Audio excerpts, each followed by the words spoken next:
In this video, we are going to cover some of the very important details to installing an underground buried downspout system. We're going to talk about the inline catch basins, where and when. We're going to talk about the pop-up emitter, how far away, how to lay out your system. We're going to give you a lot of helpful tips to keep you out of trouble. One of the questions that I get often, how far away do I run my underground buried downspout system? Well, in this video, we're going to teach you how to safely discharge the water and how far you need to run your underground buried downspout system. This video will set you up for success. Make sure to rent a sod cutter. It's going to make your job so much easier. You cut the sod and then you take a shovel and you cut it in manageable pieces. If you are very flat, you're going to need a laser transit. If you're really flat, you're going to have to see how far you have to get out before you have enough fall.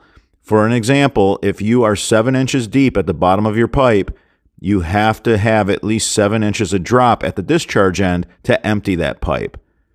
Here we have a walkout basement and we are really flat. The run is over 100 feet long. We finally ended up with about 10 inches of drop. This way we know we're going to empty out the pipe. Every single downspout on this home was a different length run for a reason. I'm going to show you the layout. I'm going to explain why. A couple of our lines have 2 downspouts on the lines. You can put up to 4 downspouts on a 4-inch line, and you could put up to 2 downspouts on a 3-inch line. Make sure when going underneath a walkway that you don't just come back up and create this belly where all the shingle, gravel, and leaves will get trapped. Make sure when you're going underneath a walkway that you're staying down at that level and you just keep going further out into the yard until you finally daylight. That's how you're going to drain the system. Otherwise, you're going to end up with a bunch of shingle gravel getting trapped in that U shape that you create when you go under the walkway and come up. We're replacing the system for a reason. There were a few things that weren't done correctly. We need to get them past the landscape beds. You'll notice all these downspouts that we're running, we're going past all the landscape that's in the yard. Water will just get hung up on a landscape bed.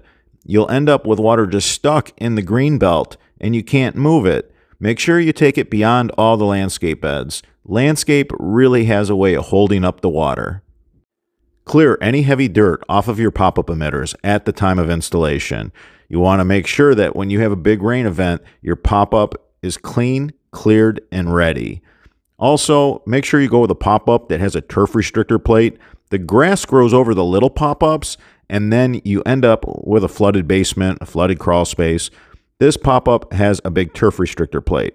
So the grass will grow up on the plate and not cover the outlet. Run your inline catch basins about midway on your runs. This way you have a vented catch basin. In the event that you have a freeze up during the winter, you'll end up venting right here. The water still has a way out. That inline catch basin will also catch all the shingle gravel. You can clean it out a couple times a year with a shop vacuum. Remember to shop vac the inside of your pop-up. Pop-up emitter is the weapon of choice. It doesn't hold very much water.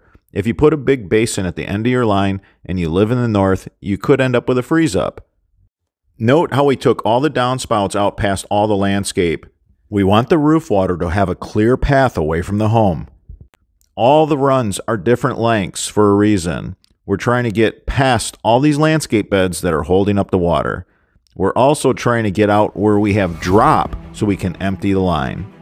If you have any questions, leave them in the comments section. If you found any of this information helpful, give us a thumbs up. It supports our channel.